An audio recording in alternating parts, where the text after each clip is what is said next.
दोस्तों, डाइट प्रवक्ता अगर आप बनना चाहते हैं तो ये मुफीद समय है। आप आवेदन कर सकते हैं। वर्तमान समय में यूपीपीसीएस 2026 का विज्ञापन जो जारी किया गया है, उसी के अंतर्गत वरिष्ठ प्रवक्ता जिला शिक्षा एवं प्रशिक्षण संस्थान यानी कि डाइट प्रवक्ता के लिए भी वैकेंसी आई हुई है। अब यहाँ पर एलिजिबिलिटी को लेकर जो अभ्यर्थी हैं वो कंफ्यूज हैं, तो थोड़ा सा क्लियर करते हैं कि एलिजिबिलिटी क्या हो सकती है। पहली बात तो दोस्तों ये है कि आपकी उम्र जो है वो 21 साल से लेकर 40 साल के बीच में होनी चाहिए। लेकिन अगर आप रिजर्व कैटेगरी से आते हैं, एससी हैं, एसटी हैं या फिर ओबीसी हैं, तो आप यहाँ पर 21 साल से लेकर 45 साल की उम्र तक आवेदन कर सकते हैं। अगर आप पीएच हैं यानी कि दिव्यांग हैं, तो 21 साल से लेकर 55 साल की उम्र तक आप आवेदन कर सकते हैं, जो दिव्यांग कैंडिडेट हैं उनके लिए। तो ये आपकी एज लिमिट हो गई। अब यहाँ पर जो एज रिलैक्सेशन है दोस्तों, ये सिर्फ यूपी वालों को मिलेगा। यानी कि जो आरक्षण का लाभ है केवल यूपी के जो रहवासी हैं केवल उन्हीं को प्रदान किया जाएगा।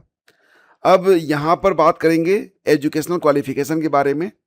तो दोस्तों, अगर आप डाइट प्रवक्ता के लिए फॉर्म भरना चाहते हैं तो ध्यान दीजिएगा, इसके जो एलिजिबिलिटी तय की गई है उसमें ये है कि आपका बीएड होना चाहिए। बीएड ये कंपलसरी है, प्लस आपका पीजी होना चाहिए।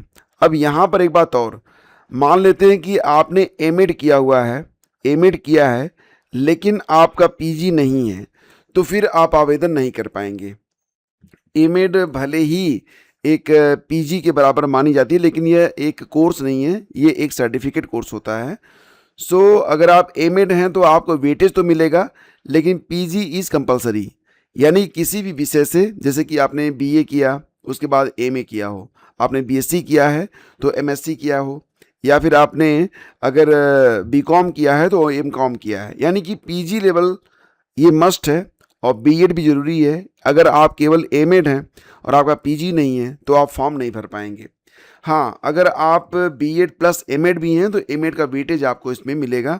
यहाँ पर लिखा गया है कि अगर आप एमएड हैं, पीएचडी हैं, शिक्षा में एमफिल हैं तो आपको वेटेज मिलेगा। अन्य बातों के समान होने पर ऐसे अभ्यर्थी को सीधी भर्ती के मामले में अधिमान दिया जाएगा जिसने प्रादेशिक सेना में न्यूनतम 2 साल की सेवा दी हो, या फिर आपके पास एनसीसी का बी सर्टिफिकेट हो। तो दोस्तों, यहाँ पर ध्यान दीजिएगा कि स्नातकोत्तर उपाधि के साथ यानी कि पीजी के साथ आपका बीएड कंपलसरी है। उम्र सीमा मैंने आपको क्लियर कर दी है। और रही बात ये, क्या इसके लिए अलग से फॉर्म भरना पड़ेगा? नहीं। अगर आप इस भर्ती में शामिल होना चाहते हैं तो आपको पीसीएस 2026 का जो फॉर्म आया हुआ है, पहले तो आपको ओटीआर करना पड़ेगा, उसके बाद आपको जो अपना फॉर्म भरना पड़ेगा। और पहले आपकी प्री की परीक्षा होगी, फिर मेंस की परीक्षा होगी, फिर आपका इंटरव्यू भी होगा। यानी कि पूरी प्रक्रिया से आपको गुजरना पड़ेगा, तब जाके आप डाइट प्रवक्ता बन सकते हैं। हालांकि दोस्तों, यहाँ पर जो विज्ञापन है इसमें जो ये आप यहाँ पर देख रहे हैं ना, बहुत सारे पद ऐसे हैं जिस पर विशेष योग्यता मांगी गई है। तो ऐसा नहीं है कि अगर आप केवल स्नातक हैं तो फिर आप इस भर्ती में शामिल नहीं हो सकते हैं। अगर आप सामान्य स्नातक हैं यानी कि एग्जीक्यूटिव ग्रुप में अगर आप आवेदन करना चाहते हैं तो डिप्टी कलेक्टर, पुलिस उपाधीक्षक आदि बहुत सारे पद हैं। अगर आप केवल स्नातक हैं तो भी आप यहाँ पर आवेदन कर सकते हैं। हालांकि इस बार बहुत सारे पद ऐसे भी हैं जिसमें इंटरव्यू को नहीं रखा गया है, और इसकी जानकारी ऑलरेडी मैं आपको दे चुका हूँ। पुनः मैं आपको बताना चाहता हूँ कि कौन कौन से पद हैं जिस पर सिर्फ प्री और मेंस होगा लेकिन इंटरव्यू नहीं होगा। तो दोस्तों, इसके लिए आप अगर फॉर्म भरते हैं तो केवल लिखित परीक्षा के माध्यम से विशिष्ट अर्हता का ये जो पद है आप यहाँ पर देख सकते हैं। तो इसमें व्यवस्थापक का पद है, ठीक है। लेकिन व्यवस्थापक के लिए अगर आप आवेदन करना चाहते हैं तो होटल मैनेजमेंट और कैटरिंग टेक्नोलॉजी में स्नातक होना जरूरी है, तो इस पर तो आवेदन बहुत ही कम आएंगे। लेखा एवं संप्रेक्षा अधिकारी मंडी परिषद के लिए भी वैकेंसी है, तो इसमें भी वाणिज्य में स्नातक और किसी उत्तरदायित्वपूर्ण हैसियत में लेखा कार्य का कम से कम 5 साल का अनुभव मांगा गया है। आवेदन इसमें भी कम होंगे। विपणन अधिकारी मंडी परिषद में अगर आप यहाँ पर कृषि में, कृषि विपणन में, विज्ञान वर्ग से, वाणिज्य यानी कॉमर्स से, इकोनॉमिक्स या कृषि अर्थशास्त्र में स्नातक हैं तो आप यहाँ पर आवेदन कर सकते हैं। यहाँ पर आवेदन आने की संभावना थोड़ी ज़्यादा है, ठीक है।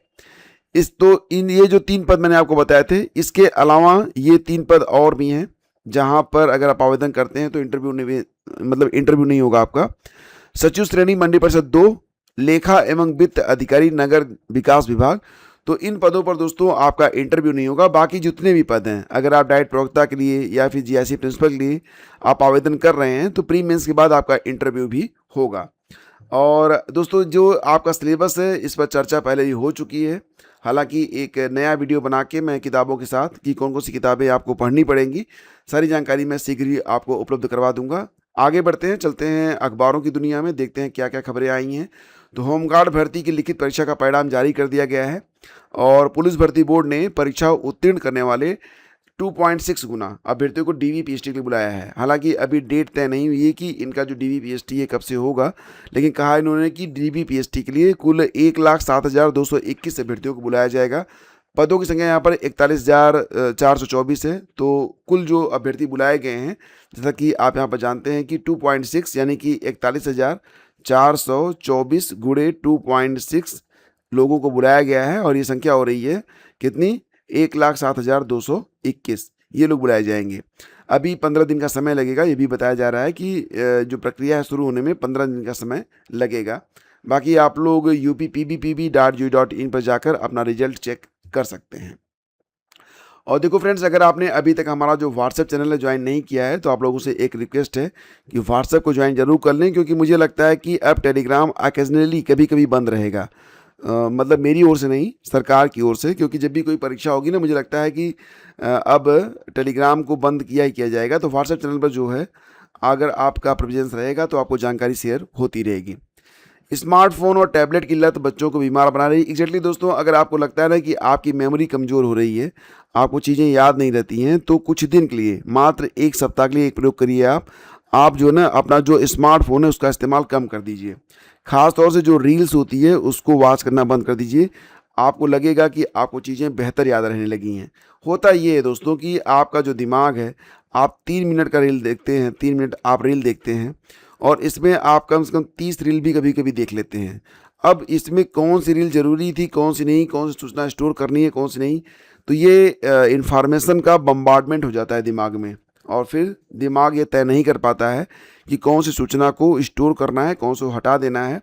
सो धीरे धीरे सारी चीज़ें वो हटा देता है और आपको लगता है क्योंकि मेमोरी कमज़ोर है। मेमोरी कमज़ोर नहीं है, यहाँ पर भीड़ बहुत ज़्यादा हो जाती है, तो भीड़ को आप लोग कम करेंगे, मेमोरी अपने आप ठीक काम करने लगेगी। स्टेट बैंक में 1500 पदों पर भर्ती आई हुई है। अगर आप ग्रेजुएट हैं तो आप यहाँ पर आवेदन कर सकते हैं 8 जुलाई तक। और इसके लिए दोस्तों यहाँ पर आप चेक कर सकते हैं, मैं आपको ये क्लिप दे दूंगा टेलीग्राम चैनल और व्हाट्सएप चैनल दोनों पर। तो क्या एलिजिबिलिटी है, अगर आप सिंपल स्नातक हैं दोस्तों तो इस पद पर आप आवेदन कर सकते हैं। 21 साल से 30 साल के बीच आपकी उम्र होनी चाहिए। आवेदन शुल्क 750 रुपये रखी गई है और जो चयन प्रक्रिया है इसमें प्री एग्ज़ाम होगा, मेंस एग्ज़ाम होगा, फिर ग्रुप डिस्कशन और पर्सनल इंटरव्यू भी होगा। तो 8 जुलाई इसकी लास्ट डेट है। इसके अलावा यूपीपीसीएस के बारे में मैंने आपको बताया ही था कि यूपीपीसीएस की वैकेंसी आई हुई है। जीआईसी प्रवक्ता के लिए आपको 21 साल से 40 साल, लेकिन अगर आप जीडीसी के लिए आवेदन करना चाहते हैं, जीडीसी प्रिंसिपल के लिए, तो फिर दोस्तों जीआईसी प्रिंसिपल के लिए, तो इसमें जो उम्र से है वो 30 से 40 साल भी होनी चाहिए। मतलब उम्र जो है प्रिंसिपल के लिए 30 साल रखी गई है, बाकी पदों के लिए 21 साल रखी गई है। लास्ट डेट इसकी 27 जुलाई है, ध्यान दीजिएगा।